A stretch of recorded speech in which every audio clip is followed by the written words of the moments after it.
So we're in our series on the capital asset pricing model, and I've talked a lot about the CAPM. And today I want to show you what people have done to improve the CAPM, what they've done as an extension. And I will talk about the three-factor model which was presented in a paper by Fama-French in 1992. But let's recap what the CAPM says. So let's say we have two assets, asset 1 and asset 2. Asset 1 might be a Tesla stock and asset 2 might be a stock on PayPal.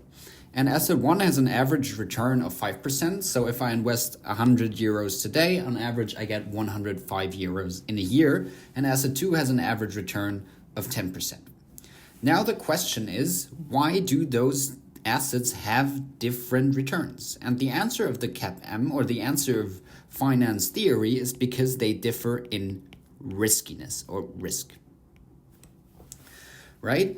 I will only get a higher return as an investor if I have a higher risk. So what this means is that asset 2 moves around more. So if I invest 100 euros in asset 2, the probability that the company goes bankrupt and I get nothing in a year is way higher for this asset than for asset 1, because this justifies that asset 2 has a higher return.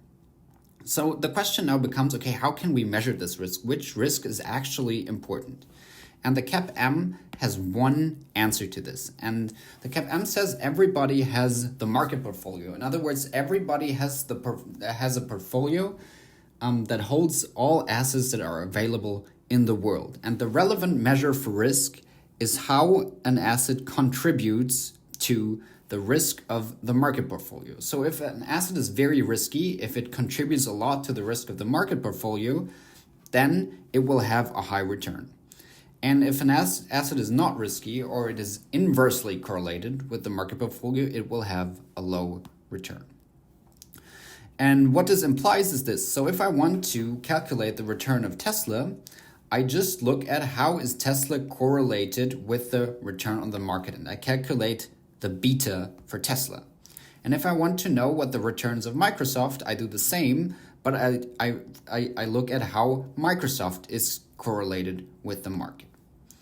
And if I use this model, and if I look at actual financial data, I see that this kind of explains part of differences in returns. So Tesla has a higher return than gold, and Tesla is also more correlated to the market than gold. So this is cool, right? This kind of explains some parts of what we observe in the market.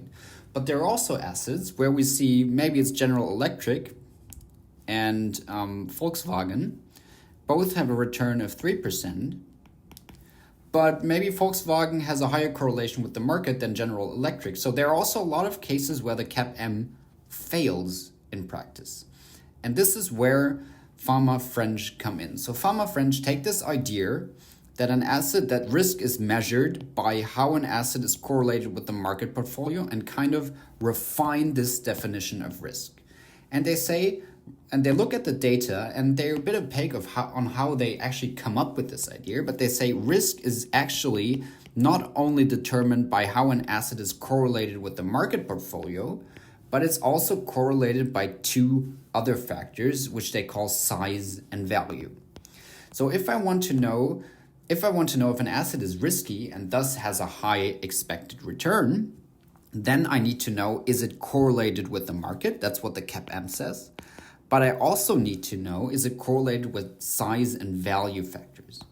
So what are those? So the size factor is basically what Fama-French did is they looked at companies with high market capitalization. In other words, the market capitalization is given as the price of a share times how many shares are outstanding. So number of shares outstanding times the price of the share. And what they saw is that larger companies actually have higher expected returns than smaller companies. And what they conclude from this is there seems to be some kind of risk that large companies have, or stocks of large companies have, that stocks of small companies do not have. It's just an empirical fact. It's just what you see in the data. And the same for value companies. What they do is they look at companies which have the high ratio of book equity to market equity.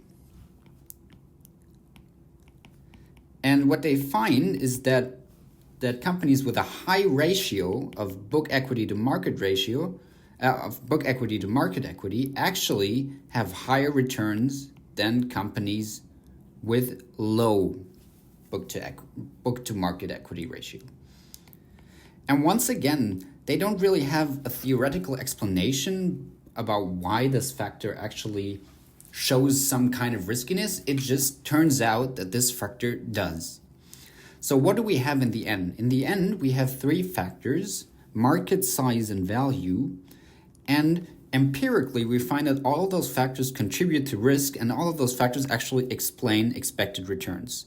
So what Fama-French say, that average returns are actually determined by how an asset is correlated with the market, how an asset is correlated with stocks which are high in size, and how an asset is correlated with stocks which are high in value. And this is actually their famous three-factor model, right?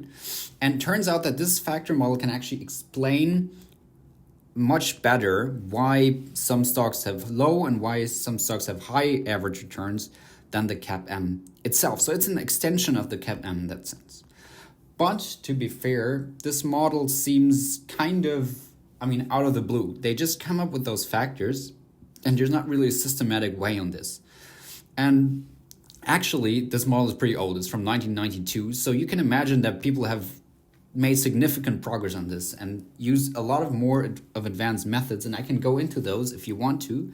But it has to be said that this model is still used. So still fund managers are evaluated with respect to the Fama-French three-factor model. So it's still a useful model. It's still used like the CAPM. It's still used, but there has been a lot of advanced progress in research.